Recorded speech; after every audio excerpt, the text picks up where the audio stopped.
Welcome dear students. आज हम alkenes से स्टार्ट लेंगे और अल्कीन्स जो है ये अनसैचुरेटेड हाइड्रोकार्बन है।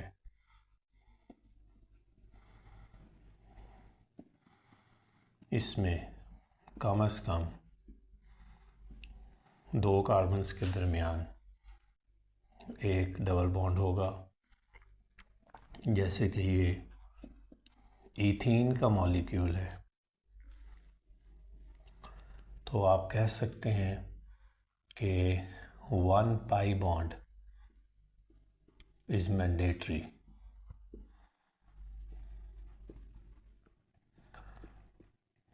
ये पाई इलेक्ट्रॉन सिस्टम जो है, जो पहला बॉन्ड है वो सिग्मा बॉन्ड है, जो direct neck to neck between the nuclei of the bonded atom होता है, और दूसरा बॉन्ड वो पाई बॉन्ड है। तो अल्कीन्स के केस में 1 पाई बॉन्ड इज़ मैंडेटरी, और इसकी वजह से ये रिएक्टिव भी हैं, क्योंकि जो पाई इलेक्ट्रॉन सिस्टम है उस पर इलेक्ट्रोफाइल्स का अटैक पॉसिबल है। So electrophiles can attack pi electron system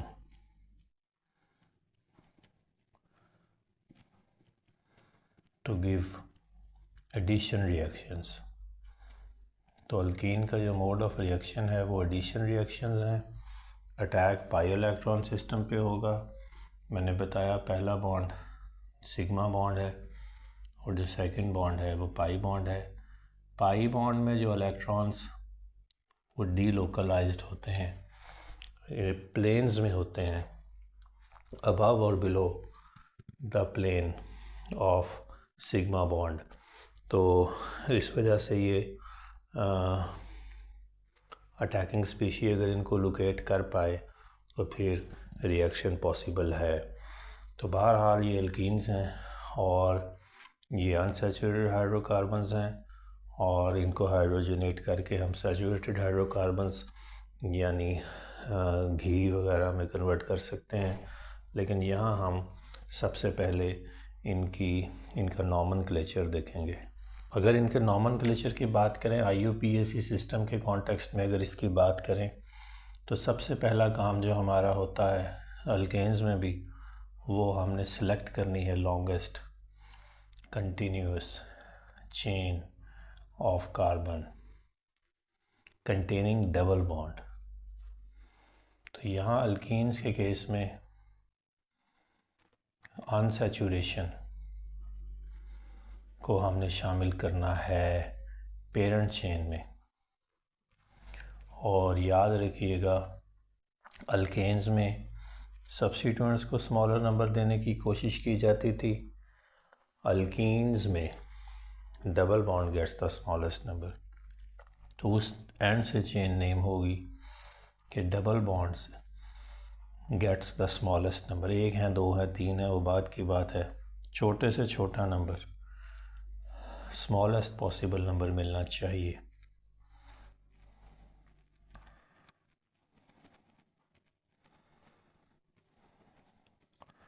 अब यहाँ हम एक बनाते हैं पहले अल्कीन को।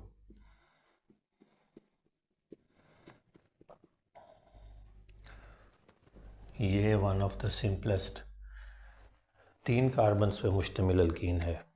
तो यहाँ पे जब हमने नंबरिंग स्टार्ट करनी है तो डेफिनेटली हमने पेरेंट चेन एक ही है, यहाँ से स्टार्ट करेंगे और 1 नंबर कार्बन को कंसीडर करेंगे, डबल 2 को नहीं, क्योंकि फर्स्ट प्रेफरेंस लीस्ट नंबर। तो 1 number carbon, this is 1, and for 3 carbons this is propene. Propane थी अल्केन, तो प्रोपीन ये है। तो सिंपली आप 1 प्रोपीन, 1 के अगर डैश डाल के प्रोपीन लिख देंगे। इसी तरह से कोई और अगर हम बनाएं,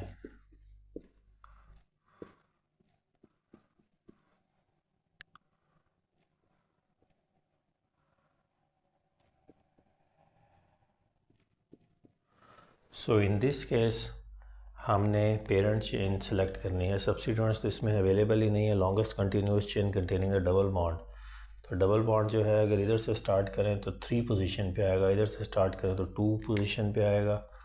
तो यही पेरेंट चेन है और 1 2 3 4 और 5 से नंबरिंग होगी। 2 पे डबल बॉन्ड है, 5 कार्बन्स हैं, तो 5 के लिए पेन और टीन, पेंटेन से पेंटीन। अगर more than 1 double bonds present हैं तो हमने कोशिश करनी है कि दोनों डबल बॉन्ड्स को लीस्ट पॉसिबल नंबर मिले।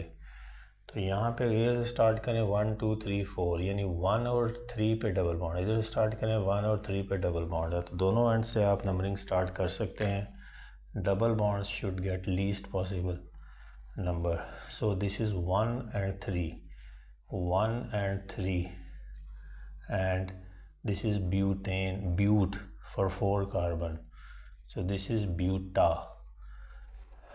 तो ब्यूटीन हमने नहीं लिखना क्योंकि 2 अनसैचुरेशंस हैं, तो ब्यूटा डाईइन हमने कर देना है।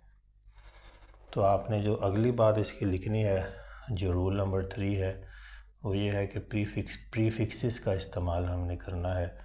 Prefixes depending on unsaturations, di, tri and so on. तो अगर हम कुछ सब्स्टिट्यूएंट्स के साथ बनाएं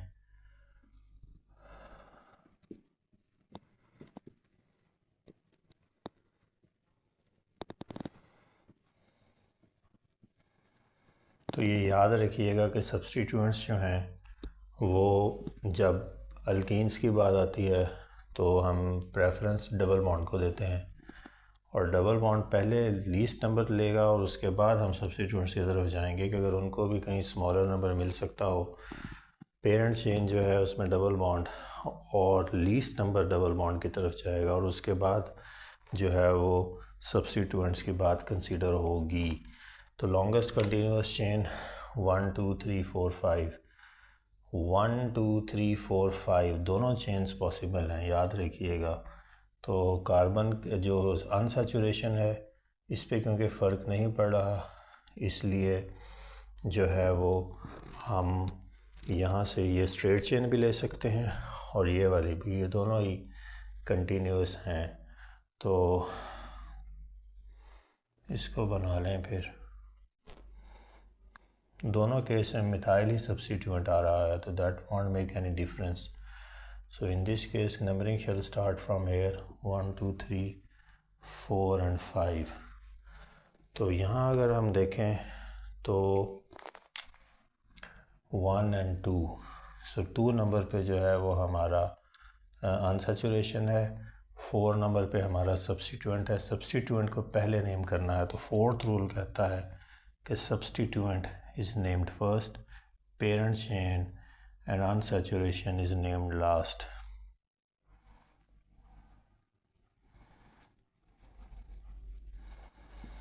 तो 4 पे मिथाइल है, 4 के आगे डैश डाल के मिथाइल, और आगे देखें तो 2 पे 2 के आगे डैश डाल के, तो 1 2 3 4 5, so this is 2 and pentene, 4 methyl 2 pentene. ये मैंने एक मॉलिक्यूल बनाया है और इसमें जो है वो सब्स्टिट्यूएंट्स भी मौजूद हैं। सबसे पहले तो longest continuous chain of carbon atoms जिसमें डबल बॉन्ड प्रेजेंट हो, 1 2 3 4 5 6 7, 1 2 3 4 5 6 एंड 7। दोनों केसेस में हमारे सब्स्टिट्यूएंट्स पे कोई फ़र्क नहीं पड़ता, पेरेंट चेन पे फ़र्क नहीं पड़ता लेंथ पे, तो स्ट्रेट वाली को कंसीडर कर लें ताकि हमें काम करना आसान हो। तो स्ट्रेट चेन सेलेक्ट की, कंटिन्यूस है, इसमें डबल बॉन्ड भी प्रेजेंट है, डबल बॉन्ड को स्मॉलेस्ट नंबर मिलेगा 1 2 3, तो यहाँ से 3 नंबर मिलता है, यहाँ से 1 2 3 4 मिलता है, तो 1 2 एंड 3 4 5 6 एंड 7। तो यहाँ जब हम इसको नेम करेंगे तो सबसे पहले सब्स्टिट्यूएंट्स को नेम करना है। सब्स्टिट्यूएंट्स में ये इथाइल ग्रुप है, ये मिथाइल ग्रुप है, अल्फ़ाबेटिकली इथाइल पहले आता है, तो आप लिख दें 5 इथाइल, और हमारा 2 पे मिथाइल है तो आप लिख देंगे 2 मिथाइल, और इसके बाद 3 पे हमारा जो है वो अनसैचुरेशन है, तो 3 और 7 है तो हेप्टीन। 5 इथाइल 2 मिथाइल 3 हेप्टीन। तो ये है यहाँ पे सूरत हाल। 2 मिथाइल ग्रुप्स आ गए, पेरेंट चेन सेम ही रहेगी और अब सिर्फ प्रीफिक्स यूज़ करना है डाई मिथाइल का, जिसके लिए मैंने ये किया है। 5 पे इथाइल है और 2 दो दफ़ा लिखना है और डाई मिथाइल लिखना है। बाकी ये 3 नंबर पे अनसैचुरेशन है 3 और 7 है तो हेप्टीन। अल्कीन्स के केस में डियर स्टूडेंट्स सिस और ट्रांस स्ट्रक्चर्स की बात भी होती है। कम से कम उसके लिए हमारे पास 4 कार्बन वाली अल्कीन होनी चाहिए। फिर हम इस तरह करेंगे कि जो अनसैचुरेशन का पॉइंट है वहाँ पे सिमिलर ग्रुप्स सेम साइड पे और different groups similar group same side पे होंगे, तो इसको सिस स्ट्रक्चर कह देते हैं। और इसका ट्रांस जो है उसमें जो है वो ऑपोजिट साइड्स पे चले जाते हैं similar groups. So this structure is called trans structure. ये मिरर इमेजेस नहीं है, ये just cis and trans structure है। इस लाइन की वजह से कोई ऐसी चीज़ ये नॉन सुपर इम्पोजेबल इमेजेस वाली बात नहीं है, यानी कि ऑप्टिकल आइसोमेरिज्म की बात नहीं हो रही, सिर्फ रोटेशन अराउंड सिंगल बॉन्ड है। डबल बॉन्ड सिस्टम के अगेंस्ट रोटेशन पॉसिबल नहीं है। पाई इलेक्ट्रॉन परपेंडिकुलर होते हैं सिग्मा बॉन्ड के, इसलिए आप इस मॉलिक्यूल को ऐसे रोटेट नहीं कर सकते।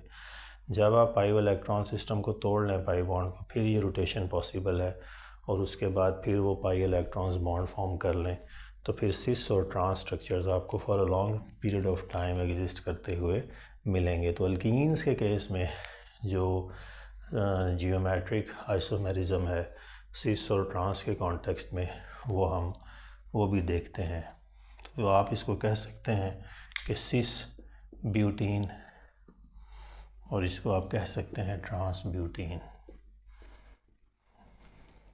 अगर आप इसको पेरेंट चेन के कॉन्टेक्स्ट में देखना चाहें तो या ये पेरेंट चेन बनेगी और या इसको शामिल करके मिथाइल को पेरेंट चेन बनेगी। तो इसको आप कह सकते हैं कि सिस है और 2 नंबर पे जो है वो ब्यूटीन है, तो ऐसे भी कर सकते हैं cis 2 butene to be more precise, और इसको आप कह सकते हैं ट्रांस 2 ब्यूटीन। तो जब सिस और ट्रांस के कॉन्टेक्स्ट में बात करनी हो तो फिर आप इस तरह से भी नेम दे सकते हैं। इसके अलावा साइक्लिक कंपाउंड्स भी पॉसिबल हैं। अब ये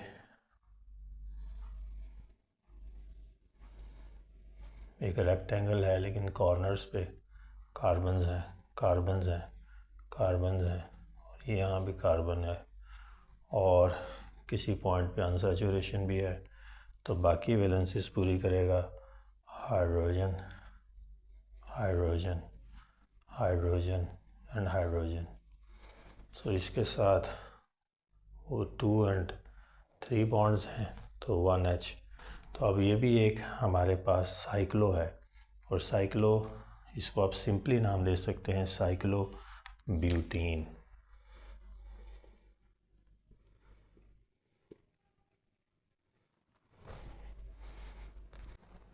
ये भी एक अल्कीन है जिसमें एक सब्स्टिट्यूएंट मौजूद है। तो आपको पेरेंट चेन बनानी पड़ेगी। यहाँ पे सब्स्टिट्यूएंट नहीं था तो खाली cyclo butene is enough.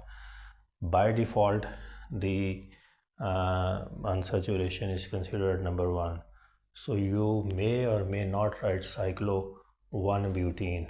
Cyclobutene will suffice, but when substituent is there you will have to number it 4, 5 and 6। तो यहाँ पे आपने पहले सब्स्टिट्यूएंट को नेम देना है, वो 3 पे है, मिथाइल है, 3 मिथाइल आप लिखेंगे और उसके बाद आप लिखेंगे साइक्लो हेक्सीन। तो साइक्लोहेक्सीन है तो बाय डिफ़ॉल्ट जो पेरेंट चेन है बाय डिफ़ॉल्ट जो अनसैचुरेशन है वो नंबर 1 पे ही है। You may or may not write cyclohexene और उस पे 3 नंबर पे जो है वो सब्स्टिट्यूएंट है। मेथड्स ऑफ प्रिपरेशन पे चलें तो डीहाइड्रोहेलोजिनेशन है अल्काइल हैलाइड्स की। This is one of the alkyl halides.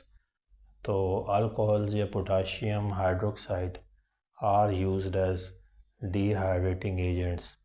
In this case we are using potassium hydroxide.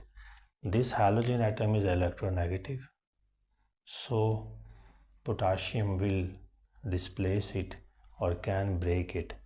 So point is the product is potassium chloride, and this hydroxide ion will then find its path to one of the methyl groups containing more hydrogens, so that one of the hydrogen is swiped off in the process of formation of water. The resulting species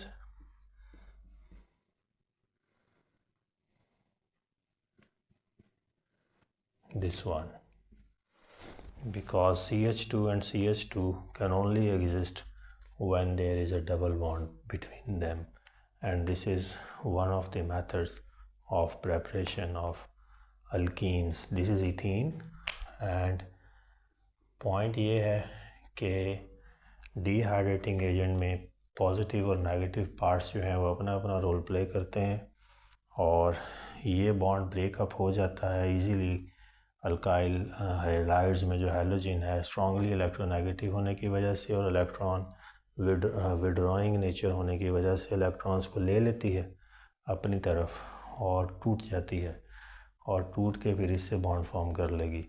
तो basically ये जो bond है ये इस तरह से टूटता है, और ये रिच इन मज़ीद ये वाले जो लोन इलेक्ट्रॉन बॉन्डेड इलेक्ट्रॉन वो लोन इलेक्ट्रॉन के तौर पर इसके साथ, और ये फिर पोटाशियम के साथ टूटकर जो है वो पोटाशियम क्लोराइड फॉर्म कर देगी। और मीनवाइल फिर जो बाकी मांदा स्पीशी है क्योंकि अनस्टेबल है, तो hydroxide ion has the potential of substituting one of the hydrogens from this unstable compound so that it becomes stable again. You can also dehydrate alcohol. अब alcohols और alkyl halides similar in behavior हैं। alkyl halides में halogen atoms electronegative हैं और अपने electrons को bonded electrons को तोड़कर अपनी तरफ ले जाने की सलाहियत रखते हैं। हाइड्रोक्सिल ग्रुप में भी यही काम ऑक्सीजन अपनी इलेक्ट्रोनेगेटिविटी की वजह से करने की सलाहियत रखता है।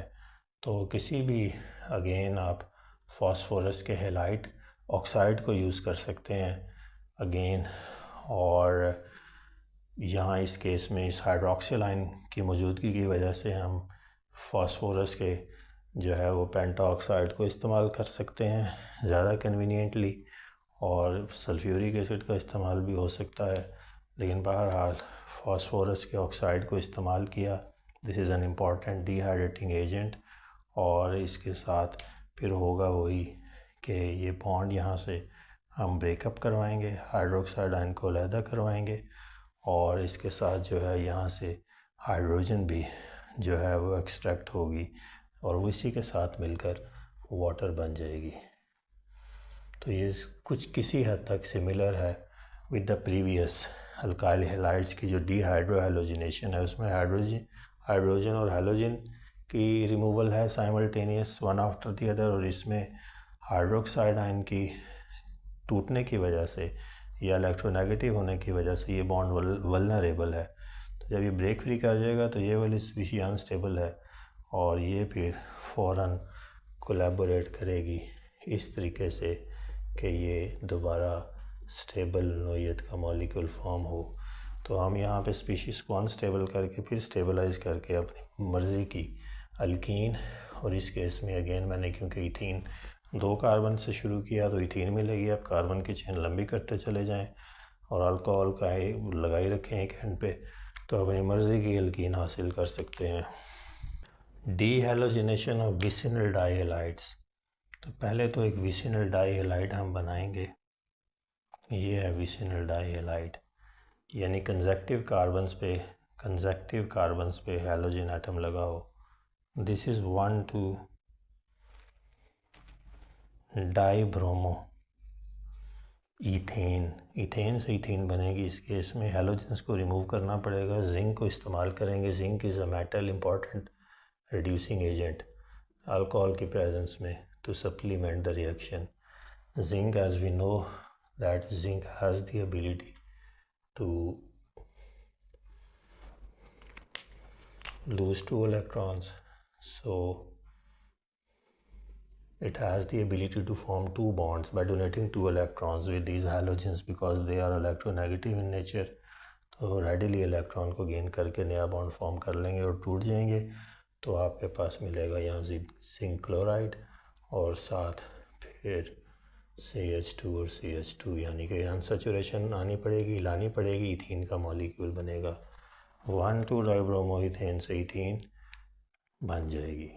फोर्थ मेथड है इलेक्ट्रोलिसिस। इलेक्ट्रोलिसिस का मतलब ये है कि हमने डाई कार्बोक्सिलिक एसिड यूज़ करना है और उसको मेक करना है कि वो इलेक्ट्रॉन लूज़ करे। Dicarboxylic acid is made to lose electrons, या ऑक्सीडाइज इसको करवाना है और उसको तोड़ के फिर हम उससे कार्बन डाइऑक्साइड का ग्रुप अलहदा करेंगे और उसके बाद जो है वहाँ हमें मिलेगी हमारी एल्कीन। तो स्टार्ट होगा यहाँ पे स्टेप 1 ये है डाई का। वहाँ अल्केन के केस में मोनोकार्बोक्सिलिक एसिड यूज़ होते थे, यहाँ डाई कार्बोक्सिलिक एसिड यूज़ होंगे और ये डाई कार्बोक्सिलिक एसिड है। इसका पहले बनाएंगे सॉल्ट, एसिड है तो बेस से इंटरेक्ट करवाएं और हम बनाएंगे इसका सॉल्ट, यानी CH2 COO O- और साथ हाइड्रोजन सब्स्टिट्यूट हो जाएगा। सोडियम आयन के साथ क्योंकि NaOH से करवा रहे हैं। So this is sodium salt of carboxylic acid, di carboxylic acid. और नेक्स्ट स्टेप में अब हम इस सॉल्ट के पार्ट को जिसमें ऑक्सीजन इलेक्ट्रॉन रिच है से इलेक्ट्रॉन्स को लूज़ करवाते हैं। So step 2 is CH2 COO O-। यहाँ पे CH2 COO O-। Na को मैंने इसलिए नहीं दिखाया क्योंकि वो हमारा जो असल मकसद है उससे हटा देगा। यहाँ पे हम ये ऑक्सीजन रिच स्पीशीज से एक इलेक्ट्रॉन लेकर इसको रेडिकल बनाएंगे, free radical with unpaired electron. Each oxygen now carries 1 unpaired electron with the loss of 2 electron, 1 from each. So this is second step, and now we are going to break these CO2 groups and remaining is going to be our alkene. So यही नीचे ही इसको कर लेते हैं step number 3 में। तो ये radical से अब हम ब्रेकिंग करवाएं क्योंकि ये अब अनस्टेबल कर दी हमने स्पीशी, तो अगला काम जो है वो यही है। तो यहाँ पे आप कार्बन डाइऑक्साइड 2 रिमूव हो जाएंगे और साथ आपको मिलेगी इस केस में अल्कीन, इस केस में इथीन। ये याद रखिएगा जहाँ पे लॉस होती है वो सारा ऑक्सीडेशन का एंड है, यानी इलेक्ट्रोलिटिक सेल है तो हमने इलेक्ट्रिक करंट गुजार के इलेक्ट्रॉन को लूज़ करवाया है और इलेक्ट्रॉन लूज़ करवाए हैं और इलेक्ट्रोकेमिकल सेल है तो गेन भी होने हैं ताकि सेल कंप्लीट हो, तो रिडक्शन का एंड भी होगा। सो ऑक्सीडेशन है ये एनोड एंड पे एक्टिविटी होगी सारी कार्बोक्सिलिक एसिड के साथ। जो रिडक्शन का एंड है वो कैथोड का एंड है। जो वाटर मॉलिक्यूल्स हैं 2 waters in this case are made to gain these 2 electrons to form 2 hydroxide ions. तो जब हाइड्रोक्साइड आपके पास आ गए हैं तो फिर वो जो सोडियम पॉजिटिव पार्ट था वो इससे इंटरेक्ट करके फौरी तौर पर तो बेस वापस सोडियम हाइड्रोक्साइड बन जाएगा।